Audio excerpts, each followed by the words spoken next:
Welcome to the webinar from Solterra Co-Housing Limited. We're very interested in moving forward and sharing with you some of the information about the Solterra concept, and we welcome any questions at the end. Please don't hesitate to ask as needed. Thank you very much. So we're just going to get this to a full screen and then be able to start our presentation.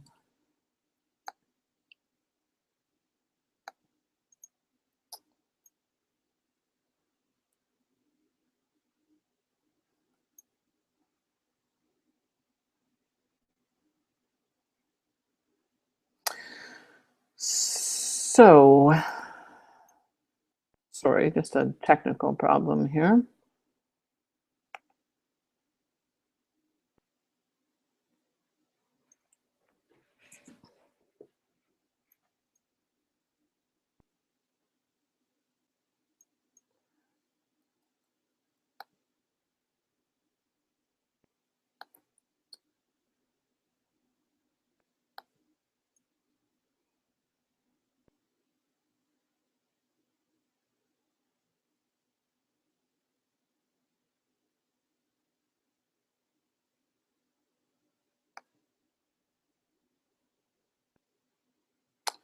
Okay, so I'm sorry, I'm just...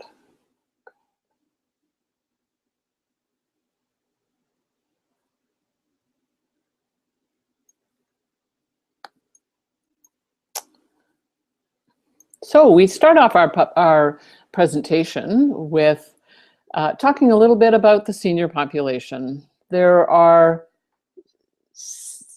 4.8 million seniors, 65 years of age and over in Canada today, and that senior population equals about 14% overall. I think the thing that's interesting is the individual aged 80 years old is about 1.3 million, and the number to look at the bottom of your screen there are the individuals that are over 100 years old. Right now in 2010, which was 5 years ago, was about 6,500. So by 2061, it'll be just under 80,000 people. Tomorrow's aging population challenges is that by 2021, those that will be 65 years of age and older are about 6.7. So jumping from 4.8 to 6.7 million in Canada. And that number jumps from 14% to 21% for the overall population. Interestingly enough, there are a lot of pockets in Ontario presently that well exceed 21% and climbing. For example, in the Muskoka area, it's already exceeding Parry Sound, Haliburton. Those numbers are already in excess, and there is prediction that those numbers will reach closer to 40 to 45%. By 2041, there'll be about 9.2 million seniors. 1.6 million of those seniors will be 85 years of age and over. One of the things that is sometimes frustrating, though, is that the senior demographics seniors are lumped together in a large group, and I think that's not necessarily fair. There are really distinct groups. The mature seniors born prior to 1937 equal about 1.8 million. 1.8% of the overall Canadian population, and the active seniors born prior to 1947 are about 11.2% of the overall population. So the mature and active seniors born prior to 1947 really make up about 13% of the overall population. And behind that, coming along, are the baby boomers. And there's arguments that could actually be in excess of 29%, because some people argue that it's 1965. So the baby boomers really are looking after the active and the mature seniors. Those are the parents. And then the baby boomers themselves had fewer children, and they make up about 30%.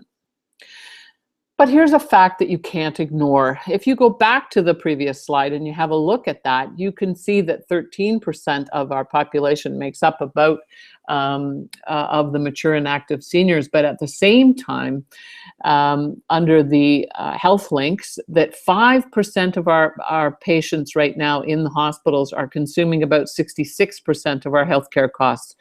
Now, those are not only made up of seniors, but a good portion of them are made up of seniors. Many of them have complex multiple conditions. And if you look at those numbers, that simply means that 5% of the population, and 13% of them are the mature and active seniors, are already consuming 66% of the healthcare costs. So you can see quickly that that's not sustainable over time. And behind that come the baby boomers at 30%.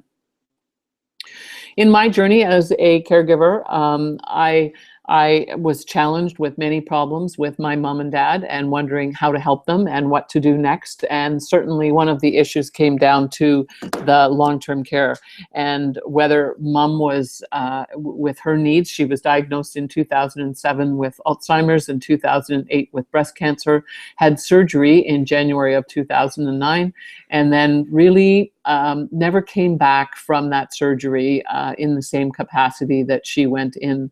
So it was very frustrating and very hard for her. We then had to start looking at the options of long-term care. So this is really about my experience and what I went through. So the overwhelming cost for the public system, if we're talking about the public system initially, is that one long-term care bed costs about $43,000. Ontario has about 84,000 long-term care beds for a cost of about $3.6 billion. And when I started this process, the healthcare budget was in the 40 cents on the dollar, and now of course it's rising continually, and at one point on the Ministry of Finance, their site did indicate that if left unchecked it could rise as high as 70 cents on the dollar. That, by the way, has since been taken down from the Ministry of Finance site, but it is something to consider.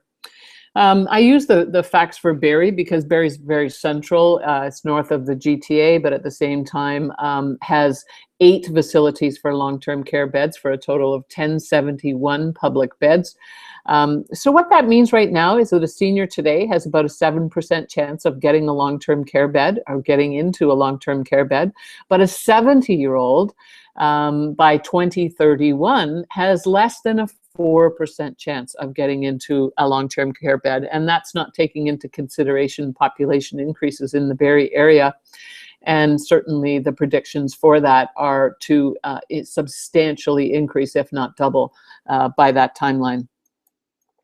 So what are the home alone signs, and what are the things that we start to notice? In our case, we certainly started to notice that my dad, after my mom was hospitalized and put into a long-term care facility in June of 2009, that my dad became very isolated and lonely. It led to severe depression and guilt, and that was very problematic, and he was very guilt-ridden that he hadn't done the things that he should have been able to do for her.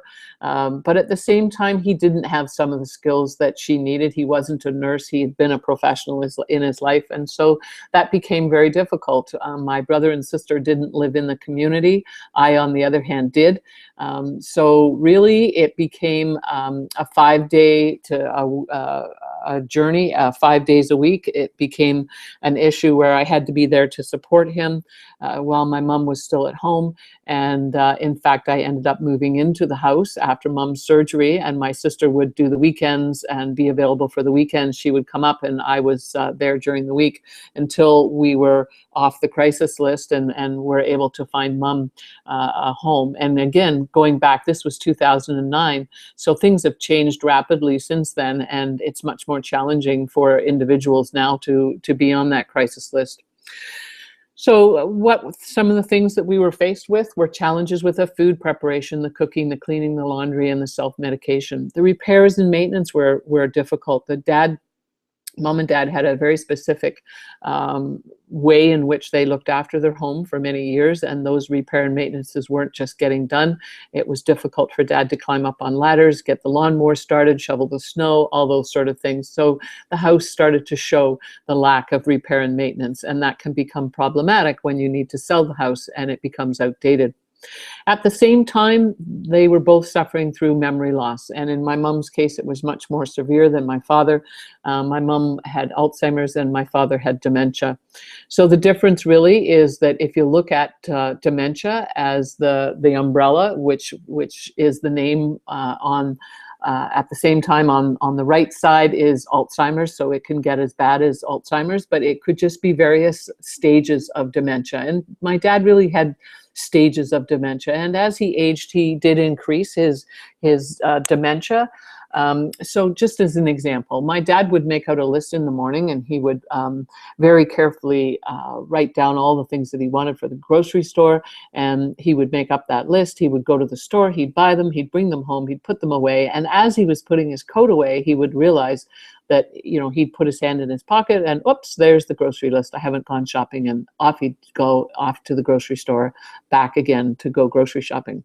On the other hand, after my mom came home from the hospital, the challenge was that my mom's ability to connect the dots seemed to disappear. So she would sit there in the kitchen or stand there in the kitchen with the kettle boiling and an empty cup and a tea bag in her hand and not know how to connect the dots to make a tea. So it was very frustrating for her. And she would, you know, look up at you and there'd be big tears rolling down her face. And she wouldn't understand why she didn't have the ability to sort of decipher what was the next step. So memory loss can be very challenging and very difficult for families. Generally, both their health was starting to fail. And of course, the safety concern comes in the fear of falling. And in my dad's case, he did fall, and then that, of course, changes everything. This slide comes from the long-term care crisis waiting list.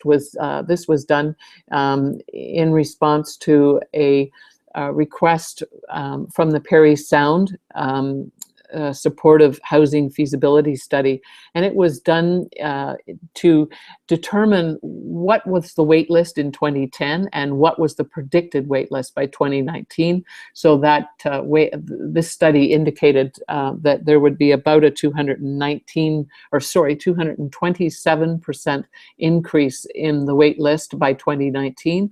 But what was identified, which I think is the most important thing, is that up to 69% of those could be housed alternatively if the support services were in the community. And at this time, that wasn't the case. At the same time, the government encourages us to age in place. The challenges with that is that some seniors need some level of support. So what does that mean? Your ADLs are your activities for daily living, such as cooking, cleaning, laundry, shopping, transportation, personal support. It can extend to personal support and or medication reminders. So by the age of 65 to 75, about 46% of the population are paying for services. And then as you increase in age up to 85%, you're looking at about 74%. So it can become problematic because, of course, you have to pay for those services. So what happens if you add then into the mix the disabilities? And we're all going to have disabilities. We're going to develop some sort of disability. So as we age, the greater chance of developing disabilities, either mobility, agility, pain, hearing, seeing, memory, or communication. And again, as we age, the access to support is huge, because if we think back to the chart with the active seniors, the mature seniors, and the baby boomers, right now the baby boomers are looking after the mature seniors and the active seniors in general. The challenge will come is that the baby boomers did not have as many children. So access to support services will become a problem simply because the numbers aren't there. And the cost will increase for support services. The other challenge that we're faced with is that many seniors in the mature and active group actually have homes, and they have the fewest mortgages in history. Many of them are living alone, the largest number of single households that we've ever seen. The challenge comes in is that they're sitting on their equity and that they can't get their money back out of their homes.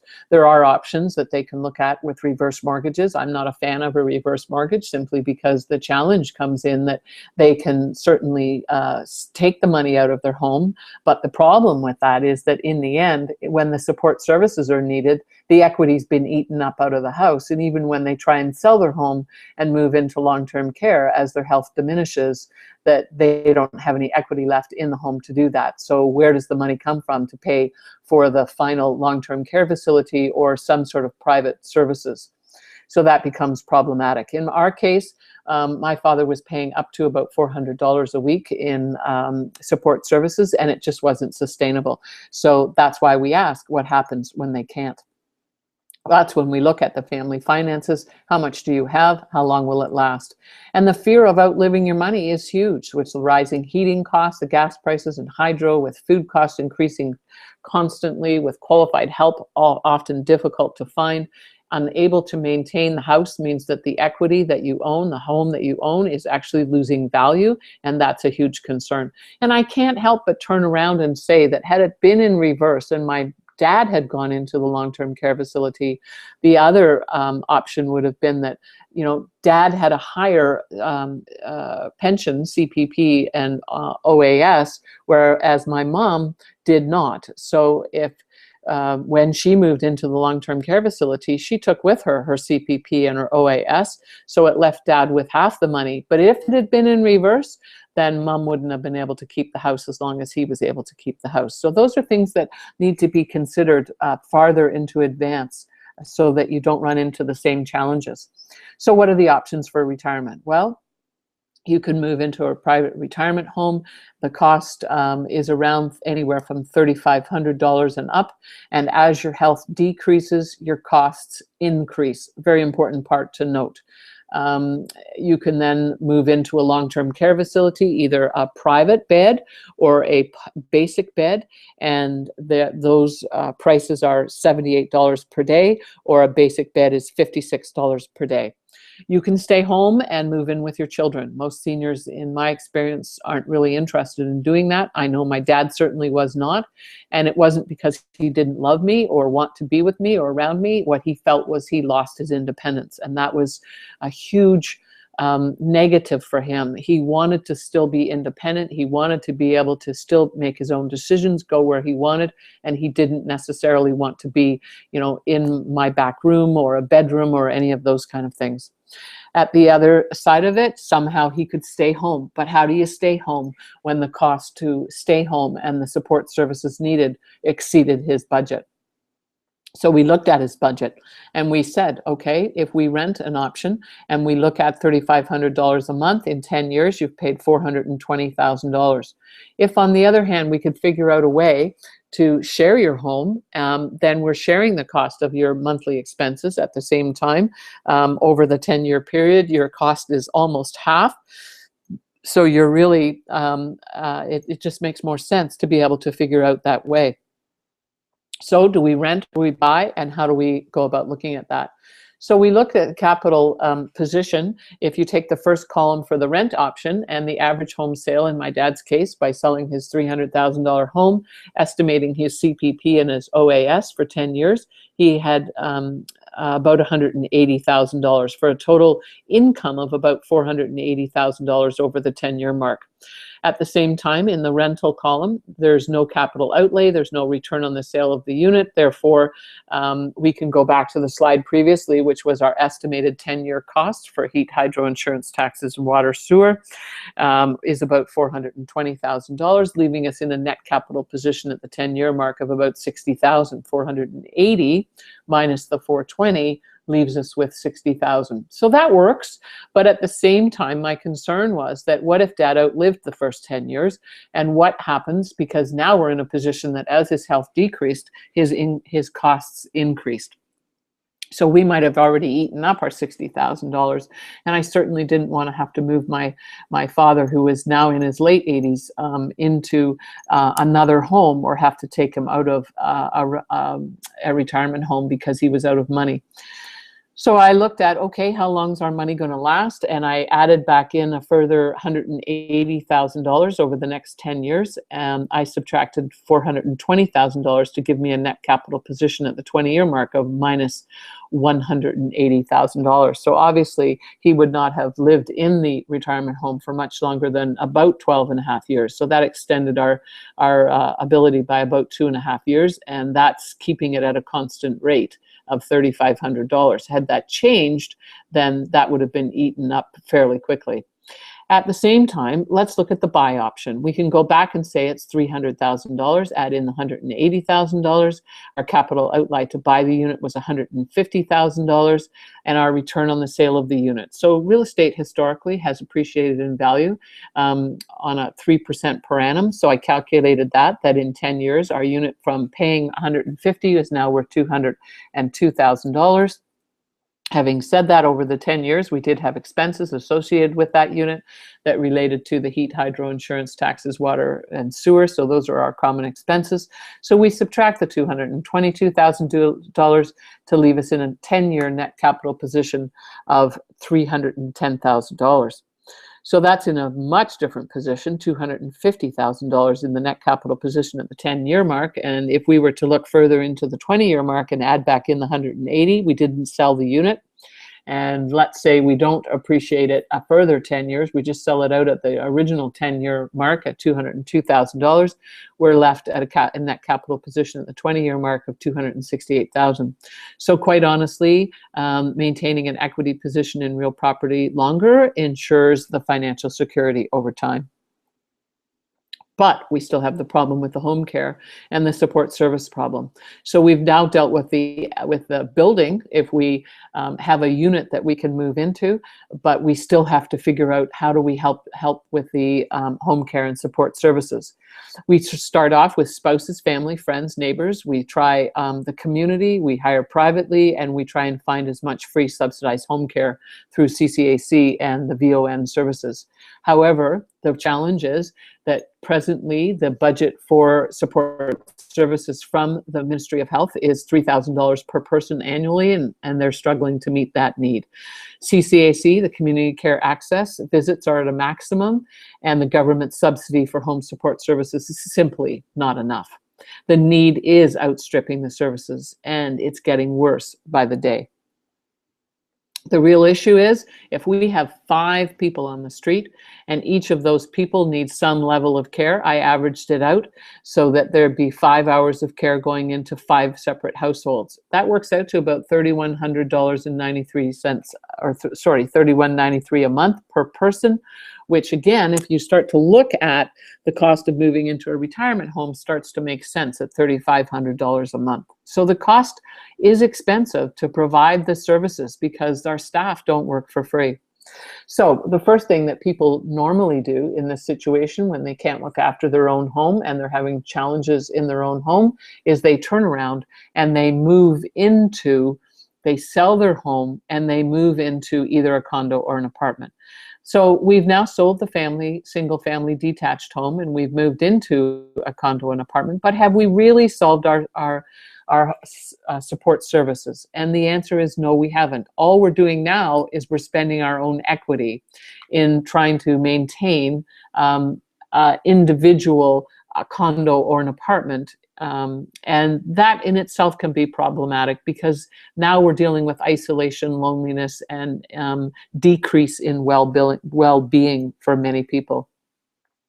In my dad's case, it would not have been a good idea for him to be continuing to live alone. He's a very social person. He always was. And since my mom wasn't there, it was extremely important that he be connected to the community and to other people to maintain his well-being and his enthusiasm and certainly his dignity. So that's really how we came up with the Solterra concept. We believe that it's a solution, it's an innovative, it's financially attainable, and it's very much living like the Golden Girls. Remember the sitcom, the CBC sitcom, The Golden Girls. You're basically sharing a house, and the co-housing definition, the prefix co means jointly together or mutual or more than one, and housing is simply providing a shelter, a house, or a residential dwelling. So our definition of co-housing is sharing a home or dwelling with more than one person. The shared home ownership concept is that you're purchasing a percentage interest in a home. It's a freehold interest. So my dad, for example, owned 23.6% of the home in Bracebridge. It was freehold ownership. It's individually sellable on the open market, and it's registered on title as tenants in common. He shares the utility, common expenses, taxes, and care, and yet he still has his private space, but he's maintaining the privacy and the control in a residential dwelling unit. Each home is totally unique. Individual ownership, percentage interests, and living arrangements are identified in the agreement, and they're on title. Each home will be different based on the people that are in it. So let's go back for a minute and look at our shared home. If we go back and take those people that we had in condos and apartments and we put them in a shared home instead, cluster them together, create a community, share their resources and the costs, let's look at the budget. Our common expenses for heat, hydro, insurance, water, sewer, including our reserve fund, is now $181.93. Our taxes are about $64 a month for 12 months. And our home care costs was that budget of $31.93. We're now dividing that by 6 because we can have one house mom come into the house and she can help the seniors all in the same home. And now the cost individually for those 6 people drops to $532. So basically, your total shared cost for all the common expenses, the taxes and the care, once you've purchased your property, are just under $800 a month. That's substantial difference between trying to live alone and be alone.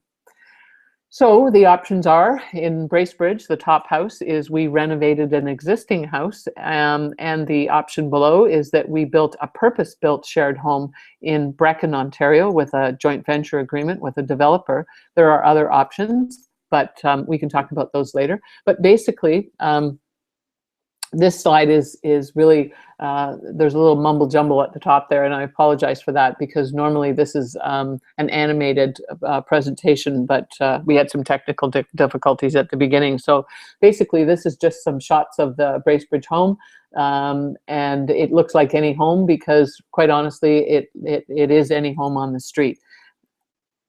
The purpose-built shared home in Brechin, that's a picture of the kitchen and dining room and the common area. Again, all of these are online. If you have the chance to go online, please don't hesitate to look at the virtual tours. That'll give you an idea of the different sizes of the homes. But the footprint on this home is about 3,500 square feet. There are the 4 floor plans. Each person has an individual bedroom, sitting area, and a bathroom, and they connect to the center, which is the common space. The common space in this home was about 1,800 square feet, and then this house actually was a bit large in the sense that it also had a full basement underneath where seniors could store their stuff. We also had enough space for someone if they wanted to, a guest wanted to stay downstairs, or there was another whole huge rec room with laundry downstairs. So there is a living room, dining room, and kitchen on this floor. And there are 6 suites. Each suite had a walkout to a balcony. It's quite a lovely building. This building was in the Port Perry area, and this project was one of the units. There were 4 units at 440 square feet, and they had a bedroom, sitting room area with an ensuite and a walkout to a porch. Also quite nice. We also had 2 units in this building that were larger, which would have been possibly more suitable for doubles. At 550, just under 600 square feet. This is another design that one of our developers is working on in Northern Ontario, and this really are modulars, modular home design, and so the modulars could be, for example, 13.5 feet in width by 30 or 40 feet in length, and then they're placed together with the roof, and the common space is really down the middle. At the very top, at 12 o'clock there, you can see that's really the living room and walkout to common patio. Down at the 6 o'clock area is the entrance. To the left of that is the kitchen, laundry, and dining room area. This is a proposed interior of the common living room, looking out whatever direction I guess the house was situated. And this is an exterior picture of the modulars fitting together. This is a renovation in Northern Ontario that we looked at. It's 40 by 60, and it looks fairly small now and a little not so wonderful, but we had some great plans for this building, and so the core of this building would have been suitable for a renovation in Northern Ontario. But pretty much any house can be renovated to accommodate co-owners, because quite honestly, you could put an elevator on any of those other homes that are two-story, or you could just straight use a bungalow, a raised bungalow even. But stairs can be an issue, and when you're doing the planning in the planning stages, that's something to consider. The co-owners, once the home and the development side has been chosen, then the co-owners hire help for assistance with some of the needs in the home. So the shopping, cooking, cleaning, laundry, transportation, medication, reminders, appointments, administration, for example, and management of the home. And as the health diminishes, the co-owners can contract for individual private care, PSWs, or VON services. So in my dad's case, he had 6 hours of the house was a C house, and he had 6 hours of care going into the house. That care, those 6 hours were shared amongst the seniors, so he only paid a portion of that bill. And then as his health diminished, my sister and I decided to hire additional help to come in before the shared care came in, and also help dad get into bed at night. So he actually ended up having 10 hours of care going into the home, 4 of which he paid privately, 6 of which he paid as shared care. The staff came in, the house mom, we affectionately call her the house mom rather than a maid, but quite honestly, she comes in and works and does things that helps them, cooking healthy meals, rotating food, and food management, shopping. We did a lot of our own herbs in the gardens out front. The house mom also assisted with cooking, cleaning, and laundry, overseeing the meal preparation, food rotation. But quite honestly, the seniors were the ones that looked at every day. They would go through the newspaper and check to see what coupons were available, what sales were on, and they planned their menus based on what was on sale. We also look at upgrading our homes so that they have an enhanced alarm systems and smart home technology to assist with ensuring that the seniors get the most out of their experience. And at the same time, some of the new smart home technologies, this one's called the Mon Ami, and the Mon Ami can offer many different supports within individual suites and or in the common areas.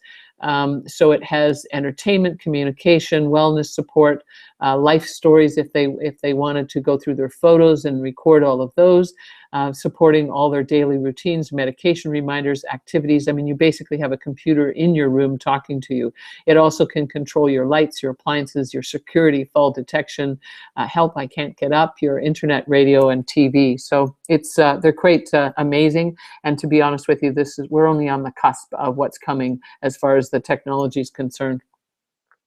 Each person brings their own furniture. They decorate their own space as they wish. And what we found is in the common areas, many of the seniors move extra furniture, which they always seem to have a lot of, into the common areas to decorate it. And did it all match? No, it didn't. But no one really cared. It was perfect. We had bookshelves and books, and everyone was able to share things. We had pianos. You can see some of the pictures in the Bracebridge home, and it's quite a lovely home. Can they bring their own pet?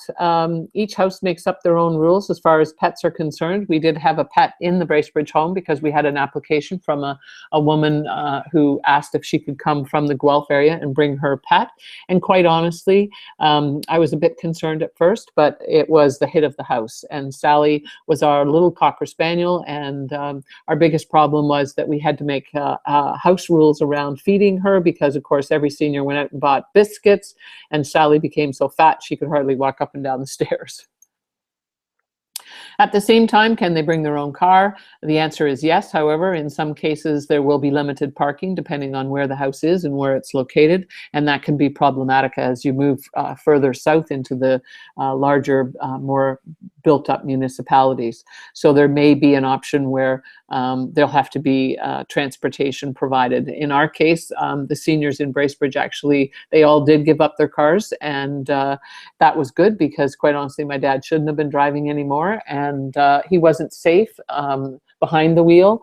And once we convinced him that he wouldn't be housebound, which was a hugely important problem for him at the time, and that the staff would drive him around, he was very confident, and he sold his car and really just contributed into the household transportation. At the same time, our staff provided, we hired an additional person for activities, an activities coordinator that was actually part-time at one of the other retirement homes, and she did the in-home activities and often stayed connected with all of the not-for-profit and community relationships, so that our seniors weren't left out and forgotten. Some of the benefits of doing this, quite honestly, are that you maintain your equity ownership. We talked earlier about the money and how important that is. It's still sellable on the open market when they want to or need to leave. They're aging at home with dignity, which is the initiative from the federal and provincial government. They still have some private space. They're sharing the cost of the common expenses, which makes it 1/4, 1/6, 1/5, depending on how many people are into the house, much cheaper. And that in itself is a huge benefit. It's affordable. It's better value, it's self-governed and self-controlled by the people that live in it, and I believe it's sustainable. Some of the other things that it does really is it enables seniors to remain in their community with their family and friends. It maintains their independence, their dignity, and most important, their daily decision-making allows them to thrive, not just survive. And too often what happens in retirement homes is they lose interest in living. And so often many of them will sit in their rooms for hours on end. They're not interested in communicating or engaging with the other population. There's not enough one-on-one. And in this case, the ratio is so much smaller. So if you have one house mom, she's with 3 or 4 or 5 or 6 seniors. That's all very reasonable. And so it does tend to reduce your isolation and encourages that social interaction. This was me. I was overwhelmed and frustrated and didn't know how to get the services that I needed with the resources that we had. I know that the concept was enabled me to provide the support that my dad needed. At the same time, it provided the support that I needed to be able to put the buffer between his needs and my ability to provide all of those services and support that he desperately needed. It also reduces the chance of elder abuse by overwhelmed family members and caregivers. And most importantly, it protects their capital for future private care in the needs that your parent does have to retire and move, so that that unit could be put up for sale.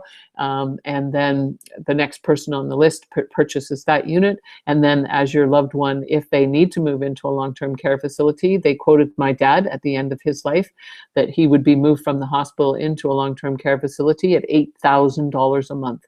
And so their first comment was, first and last, please. So that meant that I would have had to put his unit up for sale to be able to provide the cash that he needed to be able to do that. So quite honestly, I felt that this concept enabled me to move from the overwhelmed caregiver, who I was a caregiver by geography, not necessarily by choice. I was able to become his daughter again. And that was probably singly the most important thing I was able to do. I appreciate your time. Thank you so much for listening. If you have any questions, please don't hesitate to ask.